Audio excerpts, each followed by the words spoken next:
you trying to get crazy with this, eh? Don't you know I'm loco?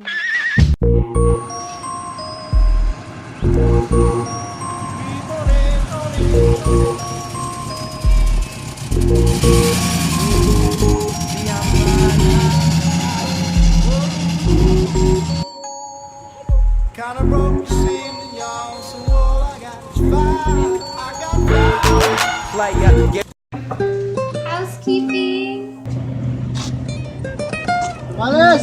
¡Males! ¡Adiós la docena! Housekeeping.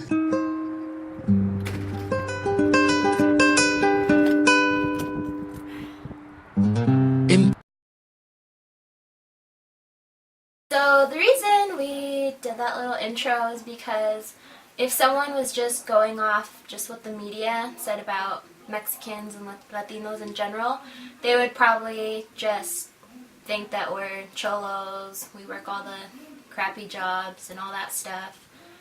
And that's really damaging for a young Mexican kid, because if he sees all those messages and that's what he's going to think, people think that is his potential. And it's really important that we have peer mentors like us in the classroom so they can see that, you know, there's a different path, that like they don't have to fit like the stereotype that was handed to them by the media. One of the concepts I saw from class in my service learning was campus climate. For example, when I was in elementary, I would get in trouble for speaking Spanish because it's not American. This is America. We speak English. And at Jackson, the students are encouraged to, keep the original discourses. They have immersion classes. In the hallways, they have posters, banners, bilingual. And the teacher always lets the students speak Spanish. So they let them, like, the campus climate, even though it's not a campus, but it's still an institution. So the climate is really, like, the campus climate is really good for students of color.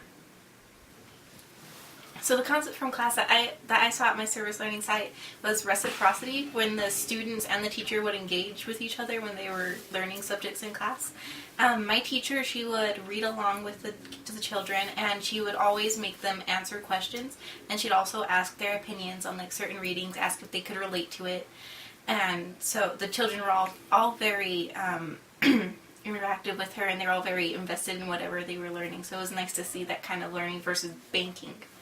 So in my learning site, which was at Jackson 2, I had a 6th grade class, and I saw a lot of banking, mostly just because the hour that I went, it was mostly like kind of like a remedial writing class. Like the teacher had all the people that didn't like writing or weren't really good at it, and mostly like they were kind of just regurgitating information. Like for example, I would do readings with certain kids in English and Spanish, and I'd have to time them. And there was this one particular kid, he was really good at reading in English, he was good at retelling the story of what he just read. In Spanish, he would be able to read the whole thing, but then when I would ask him to do the retell, he wouldn't know what he was reading. He would just be like, I don't know what any of that meant, I just read it. So that's kind of how I saw a lot of banking, and then a lot of their concepts, they're kind of just repeating a lot of the same things. So that's just what I witnessed this semester. I would say the best thing about being a mentor is being able to see like what you learned, like being able to comprehend concepts that before you wouldn't even like notice that you were ignorant about. You really see like different perceptions of things, different like you see the actual concepts from class play out, and it's just like, I think it's really good being able to see that, because then you see how much empowerment you've received through what you've learned in class. So what I liked about being a mentor was I loved going back to that age and just kind of seeing it from a different perspective, just because I got to see some of the kids do stuff that I did when I was at that age, and it was really cool to see it from like, I guess, a grown-up's perspective, since I'm old now.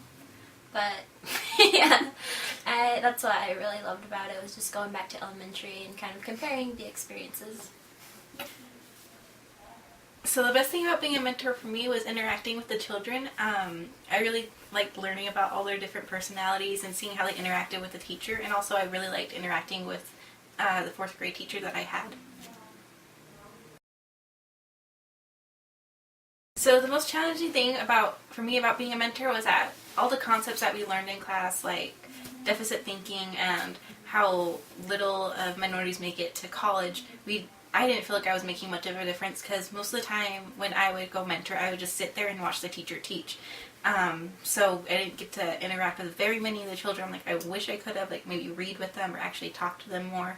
And so I feel like all the things that I could make a difference with, I didn't have the opportunity to because of the way the educational system was set up. For me, the most challenging part was probably like realizing that the students are probably too young to comprehend. Like, they see you just as any regular university student. They don't necessarily recognize that you go through as many obstacles, and it's kind of hard to explain it to them because they're too young to understand. And then another stressful or challenging thing was that I mentored on Fridays, and a lot of the times, I had the luck that class was canceled or they didn't have school that day, so I had to find other times to make it up, and that was difficult. The most challenging part of being a mentor for me was that I kind of just felt like an aide to the teacher. Like, I would just sit in the back and help her, mostly. I didn't get to interact with the students a lot, which was kind of disappointing, because I did interact a lot more when I had 3rd graders, but I had 6th graders this time. And it kind of had to do with the time of day I was scheduled at, because it was like when they did writing rotations, and mostly she got the kids that didn't like writing or were bad at writing, and so it was mostly focused on that. So it was all mostly individual work. Like, I didn't really get to help them a lot or get to know them on a individual level. So I didn't feel like I made as much of an impact this semester, and I really wish it would have been different. How to transform the educational site, I would say, like, your first day of mentoring the students, maybe the teacher introduce you, why you're here, not just the fact that you're a university student, but like also like, explain your whole purpose. At least the students can like grasp the concept, because I feel like they just feel like, oh, who's this awkward random college student or kid, I don't know. So it'd be nice if the teacher could like explain it from the start. I feel like we transformed the educational site by just being there. Us being successful Latino students, or Pacific Island or Asian, shows that we are more than just the stereotypes that the media portrays, like the ones that we showed at the beginning of the video. They can become more than that. They aren't just poor or gangsters or Mexicans selling tamales in the parking lot. They can be educated adult when they grow up, and that just, I feel like we're transforming it because we're showing them that it is possible.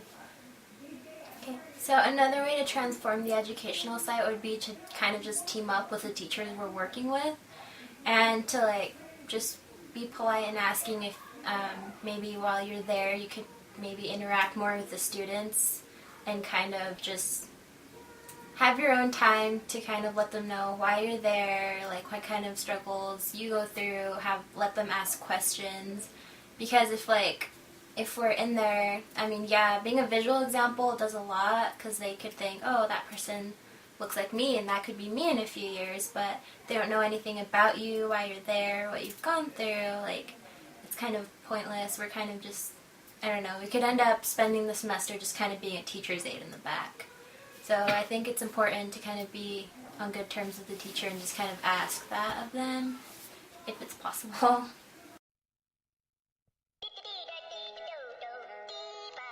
I'm just gonna start. Okay. Just start like this. So. Yeah, you're in the shop. Okay. Feel fat. No. Do I? Yeah. Fix my hair. Okay. Kind of. Just kidding. Okay. Krusty Krab pizza. For you and me.